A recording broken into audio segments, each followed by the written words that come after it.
Doctor ortho, अब दर्द भी घुटने टेकेगा।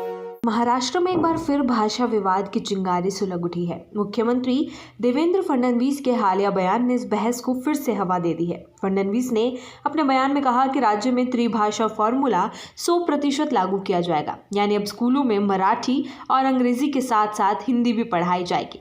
हालांकि यह बयान ऐसे समय में आया है जब कुछ ही सप्ताह पहले राज्य सरकार ने भारी विरोध के चलते हिंदी को तीसरी अनिवार्य भाषा बनाने का प्रस्ताव वापस ले लिया था।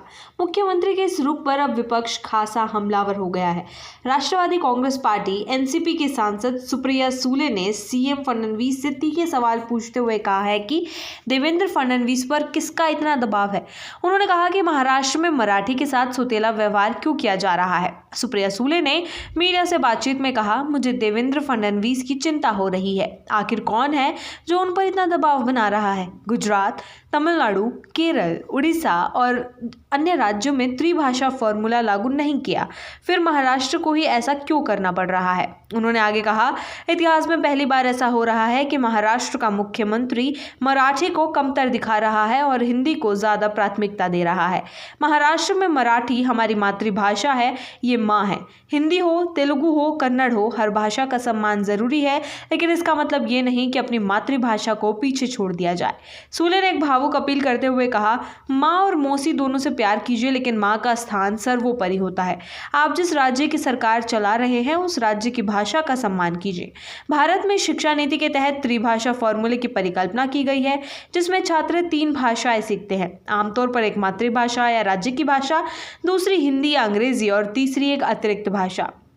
लेकिन ये फॉर्मूला देश भर में एक समान लागू नहीं है। कई राज्य जैसे तमिलनाडु और केरल इसे अपने ढंग से अपनाते हैं या पूरी तरह से खारिज कर चुके हैं। महाराष्ट्र में अब तक मराठी और अंग्रेजी प्रमुख भाषाएं नहीं हैं। हिंदी को अनिवार्य रूप से तीसरी भाषा बनाने का प्रयास पहले भी हो चुका है, लेकिन भारी विरोध के चलते सरकार को पीछे हटना पड़ा था।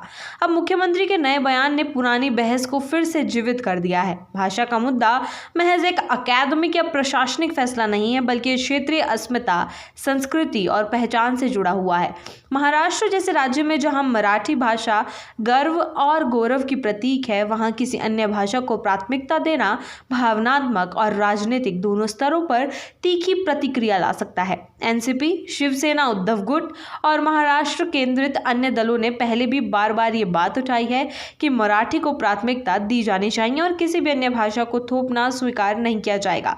उनका कहना है कि भाषा का सम्मान जरूरी है, लेकिन अपनी भाषा के साथ न्याय करना उससे भी ज्यादा जरूरी है। हालांकि मुख्यमंत्री देवेंद्र फडणवीस के बयान को लेकर भाजपा की ओर से अब तक कोई विस्तृत सफाई नहीं आई है, लेकिन माना जा रहा है कि यह बयान नई राष्ट्रीय शिक्षा नीति के संदर्भ में आया है, जिसमें त्रिभाषा फॉर्मूले का उल्लेख है। मगर सवाल ये उठ रहा है कि जब अन्य राज्य इसे अपने अनुसार लागू कर रहे हैं, मना कर रहे हैं, तो महाराष्ट्र पर इसका कठोर पालन क्यों थोपा जा रहा है।